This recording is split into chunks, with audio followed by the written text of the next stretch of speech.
طيب يا جماعة، خلينا نجرب حبة تانية من بوكس لابوبو أوفيف. الطعم غير شكل، مرش بيستاشيو، إكس شوكولاس، عن جد دمج مجنون. ركزوا هون، الكندر كمان موجود، كل لقمة أحلى من التانية، والألوان والتغليف بيخليك تحسها هدية فخمة مو بس شوكولات.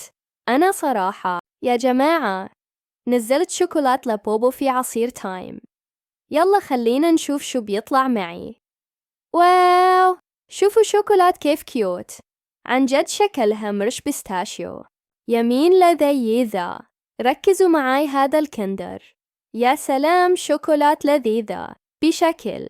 وهاي البوكس بيجي ب6 حبات من شوكولات لابوبو، يعني بتكفي وتوفي. عن جد لابوبو جميل، بشكرهم من قلبي. أنا صراحة بعطيها 10/10.